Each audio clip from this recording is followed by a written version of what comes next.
नमस्ते. मी आज पालकचं फतफतं बनवते चण्याची डाळ टाकून. आपण आळूचं बनवतो ना तसंच आपल्याला पालकचं बनवायचंय, पण कसं माहितीये एकदम कमी साहित्यामध्ये. हा पालक आहे, हा स्वच्छ धुवून घेतलेला आहे मी आणि बारीक कापून पण घेतलाय. हे आपल्याला 3 टोमॅटो घेतले आहे बारीक कापून. आपल्याला चण्याची डाळ घ्यायची आहे, पावणा वाटी घेतली आहे. आपल्याला शेंगदाण्याचं कूट घ्यायचे आहे 4 चमचा, 1 चमचा मिरची मसाला, अर्धा चमचा हळद, हे आपल्याला 1 चमचा आलं लसूणची पेस्ट, चवीपुरतं मीठ घ्यायचं आहे आणि आपल्याला गव्हाचं पीठ घ्यायचं आहे थोडी ग्रेव्ही वाढवण्यासाठी. आणि लसूणच्या पाकळ्या घेतल्या चेचून फोडणीसाठी. आता मी तुम्हाला दाखवते. ही चण्याची डाळ आहे ना, ही मी कुकरला लावून 4 शिट्ट्या करून घेतलेली आहे. ती मी चण्याची डाळ बघा शिजवून घेतलेली आहे, कुकरला लावून 4 शिट्ट्या करून घेतली आहेत. आता तुम्हाला आहे ना मी पहिलं पालक आणि टोमॅटो शिजवून दाखवते. त्याच्यासाठी मी तव्यामध्ये शिजवून घेणार आहे. हा तवा ठेवलाय, त्याच्यामध्ये मी पालक टाकते. आता त्याच्यामध्ये मी टोमॅटो टाकते आणि याच्यामध्ये थोडं पाणी टाकून आपल्याला झाकून ठेवायचं आहे. आपल्याला 5 मिनिटं असं शिजू द्यायचं आहे. 5 मिनिटं झाले. आपला पालक बघूया शिजला काय. पालक मस्त शिजलाय, पण आपण काय करायचं, गॅस थोडा बारीक करायचा आणि आपण 1 ग्लास घ्यायचा. असा माझ्याकडे 2 मॅक्सर आहेत, मॅक्स करायचे पण ते आता टाइमवर नाही भेटणार. ते असं ग्लास घ्यायचा आणि ग्लासनेच असं गरम गरमच मॅश करायचं. आता समजा तुम्ही टोपात शिजवत असाल ना तर टोप खाली उतरून घ्यायचा, हाताने पकडायचं आणि त्याच्यानंतरच आपण असं मॅश करायचं. मस्त एकदम ग्लासाने मॅश केलंय बघा, एकदम बारीक झालंय. एकदम पालक आणि टोमॅटो बघा एकदम मस्त छान झालंय. आपल्याला आता समजा टोमॅटो भाजीमध्ये टाकायचे नाही, ते शिजवून आपल्याला पेस्ट बनवायची असेल ना, आपण कच्च्या टोमॅटोची पेस्ट बनवतो ना, तर आपण काय करायचं, पेस्ट बनवण्यापेक्षा आपण जी गोष्ट शिजवणार आहे ना त्याच्यामध्ये टोमॅटो शिजायला टाकायचं. म्हणजे आपला पेस्ट बनवायचा एक टाइम वाचतो आणि आपला अजून फ्राय करायचा एक टाइम वाचतो आणि आपला गॅस पण संपत नाही. ते आपल्याला गव्हाचं पीठ घेतलंय, 1.5 चमचा घेतलाय पीठ. आता आपल्याला याची पेस्ट बनवायची आहे. आता तुम्ही तांदळाचं पीठ घेतलात तरी पण चालेल, पण तांदळाच्या पिठाने काय होतं माहितीये, जाडसर अशी ग्रेव्ही वाटते. म्हणून त्याला आहे ना अशी ग्रेव्ही वाढवण्यासाठी गव्हाचं पीठच घ्यायचं. एकदम मऊ असतं आणि एकदम नरम असतो, मुलायम एकदम. आता मी आहे ना पालक आणि टोमॅटो काढून घेते. पहिला गॅस बंद करते. आता हे पालक टोमॅटो मध्ये आहे ना आपलं हे सगळं साहित्य टाकायचं आहे. ही ग्रेव्ही पण मस्त बनवली आहे बघा पिठाची. एकदम कमी साहित्य आहे बघा. मसाला, हळद, आलं लसूणची पेस्ट आणि काय आहे बाकी शेंगदाण्याचा कूट घेतलाय थोडासा. आपल्याला याच्यामध्ये 2-3 चमचे शेंगदाण्याचा कूट टाकायचा.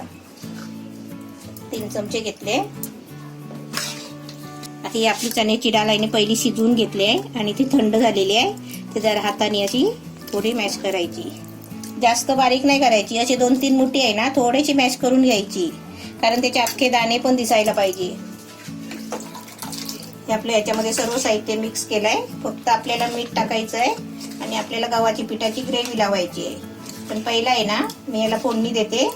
त्याच्यासाठी गॅसवर कढई ठेवली आहे आणि आता फोडणीसाठी तेल टाकते.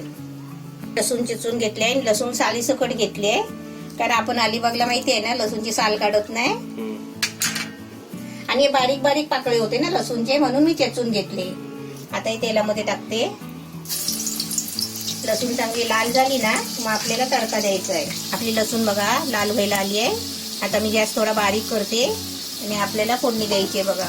असं झाकण ठेवायचं, पहिलं थोडं 2-3 सेकंद साठी झाकण ठेवायचं आणि गॅस बारीकच आहे आपला. आता त्याच्यामध्ये हे आपलं ओतायचं, लगेच झाकण ठेवायचं. फोडणी देऊन झाले. आता मी गॅस फुल करते, एकदम फास्ट केलाय. आता आपलं ढवळून बघूया जरा.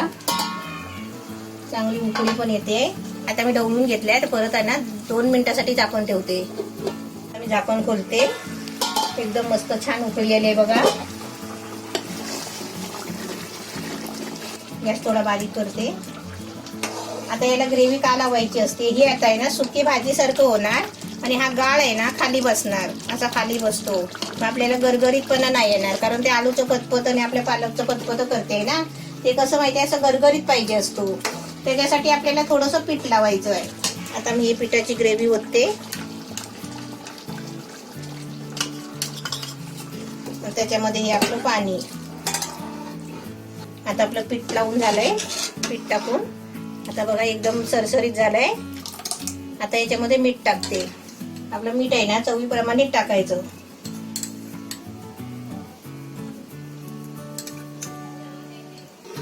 आता याला उकळी यायला देते, कारण उकळी यायला आता 2-3 मिनिटं लागतील. उकळी आल्याच्या नंतर मी तुम्हाला दाखवते. एकदम मस्त छान उकळी आली आहे, कलर पण छान आलाय आणि एकदम मस्त बनलंय बघा. आता तुम्ही म्हणाल हे आलूचं पतपत नाहीये, आता तुम्हाला कोकम टाकलं, कोकम नाही टाकलं काय असं बोलाल तर हे काय आहे, हे पालक आहे ना. पालक मध्ये कोकम नाही टाकलं तरी चालतो. आलूच्या पतपत्यामध्ये कोकम टाकायचं असतं, पण आलूला खाज असते. आणि आपल्याला आंबटपणा येण्यासाठी आहे ना आपली टोमॅटो टाकलेलीच आहेत. आता आपली भाजी मस्त छान झालंय, पालकचं पतपत. आता तुम्हाला वाढून देते भाताबरोबर.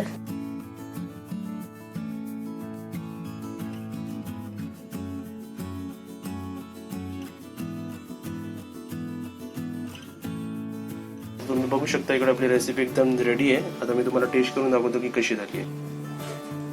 चव विचाराल तर चव एकदम नेहमीप्रमाणे तेच सांगायचं की एकदम छान झाली रेसिपी आणि हेल्दी रेसिपी. आपली पालक आहे, त्याच्यात आपली डाळ आहे, आपलं भात. म्हणजे एक फक्त लोणचा घ्या, पापड घ्या, भाजीची काही गरज नाही. अशा वेळी आपण असंच बनवायचं. कमी साहित्य लागतं, घरातल्याच वस्तू लागतात तसं रेसिपी बनवायची आणि खूप एन्जॉय करायची आपली प्लेट. तर रेसिपी तुम्हाला कशी वाटली कमेंटमध्ये सांगा आणि व्हिडिओला लाईक करा आणि व्हिडिओला व्हॉट्सअपवर शेअर करा.